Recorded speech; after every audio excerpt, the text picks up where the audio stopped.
Ngayon mga ka-people, ang video ito, tungkol ito sa isang residente na nagtanong kay Brother Eli Soriano kung sino ba ang napangasawa ni Cain noong siya ay umalis sa kanyang tinirahan at pumunta doon sa ibang lugar kasi isinumpa siya ng Panginoon dahil pinatay niya ang kanyang kapatid. Dito bibigyang liwanag ng ating butihing Brother Eli Soriano kung ano ang kanyang isagot dito sa katanungang ito. At siyempre, kung bago ka pa lang dito sa ating channel, huwag kalimutang mag-subscribe at share ang ating video. Bago po ang lahat, intro muna tayo.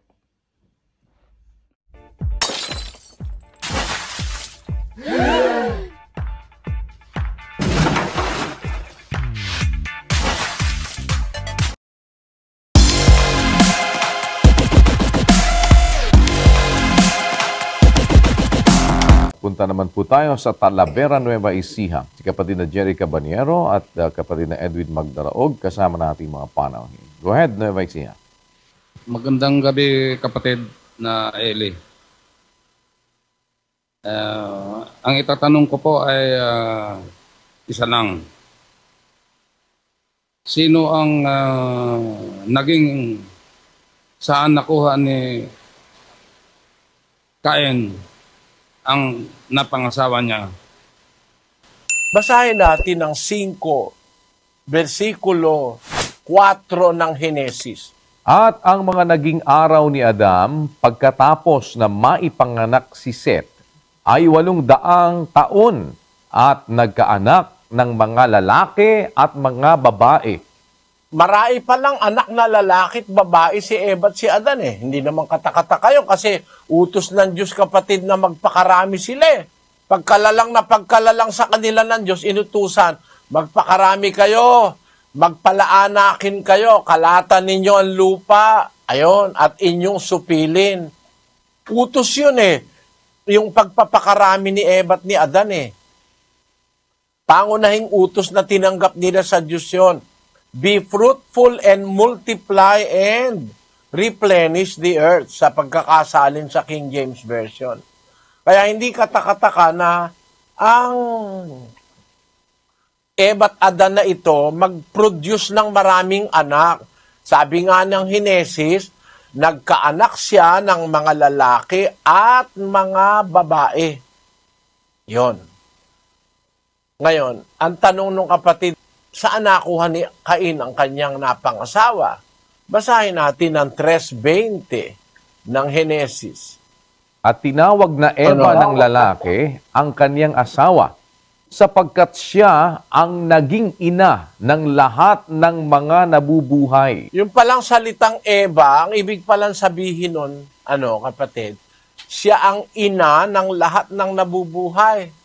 Tinawag ng lalaki ang kanyang asawa na Eva sapagkat siya ang naging ina ng lahat ng nabubuhay.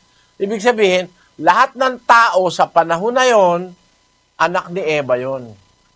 Kaya kung tanong mo saan kumuha si Cain ang mapapangasawa, dun sa mga naging anak ni Eva, maaaring kapatid niya at maaari ring pamangkin niya. Kasi habang lumalakad ang panahon, yung mga anak ni Adan, nagmumultiply yun eh. Pwedeng mag-produce yun ng mga anak. Pwedeng lalaki, pwedeng babae. Kaya kung halimbawa, 40 anyo si Cain, pwede siyang magkaroon ng pamangkin na 20 anyos. Kasi kung yung kapatid niya nag-asawa ng 20 anyos, bago nag-40 si Cain, yung panganay nung kapatid niya na nag-asawa, pwedeng 20 anyos na yon. Pwede niya nang mapangasawa yon. Dalawa lang ang posibilidad. Anak ni Eva at ni Adan at pamangkin ni Cain, pwede niyang mapangasawa. Yun ang pinakamalalapit na pwedeng ma-produce ni Eva at ni Adan eh. Kasi yung mga unang pinanganak ni Eva at ni Adan, pag nag-asawa yon, magiging ano yon, magiging pamangkin ni Cain yun eh. Pwedeng mapangasawa niya yon, pwede rin namang mapangasawa niya mismong isa sa kanyang mga kapatid. Nung panahon na yun naman, di naman bawal na magkaasawa ka ng kapatid o ng pamangkin. Bandang huli na lang ipinagbawal ng Diyos yun sa Israel.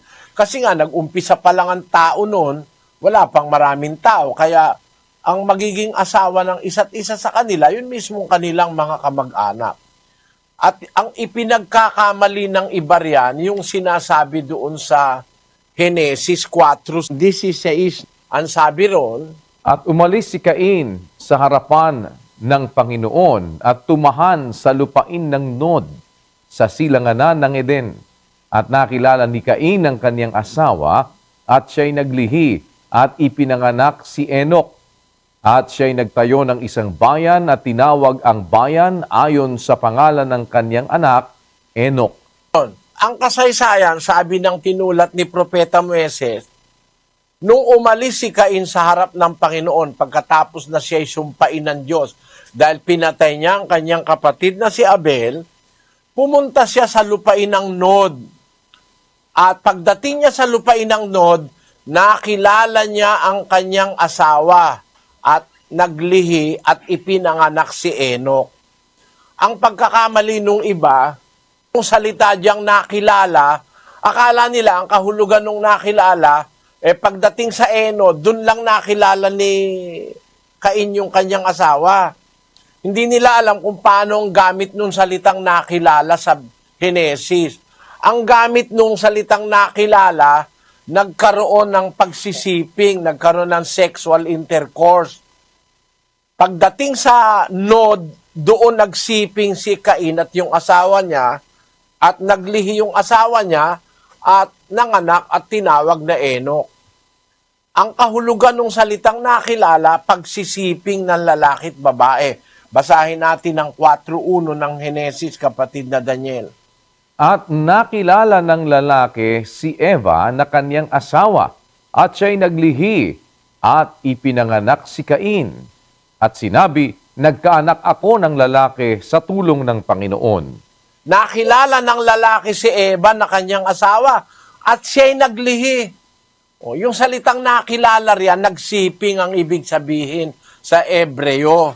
Nakilala ng lalaki si Eva na kanyang asawa at siya'y naglihi ng anak. Tapos, yan sa 25, kapatid na Daniel. At nakilalang muli ni Adam ang kanyang asawa at nanganak ng isang lalaki at tinawag ang kanyang pangalan na Seth. Nakilalang muli ni Adan ang kanyang asawa. Ibig sabihin, nagsiping sila uli. Nanganak ng isang lalaki. Tinawag niya ang pangalan na Seth. Kaya yung kahulugan ng salitang nakilala, ibig sabihin, nagsiping. Ngayon, yung sinabi doon sa Genesis 4, na nung umalis si Cain sa harap ng Panginoon, pumunta sa lupain ng Nod, at nakilala niya yung kanyang asawa, naglihit, pinanganak si Enoch. Ibig sabihin, naganap yung pagsisiping sa lupain ng Nod. Hindi dun lang sila nagkita, hindi ganon. Sana naunawaan mo, kapatid na Maiko. Maraming salamat po at lipat naman tayo dito po sa Apalit, Pampanga.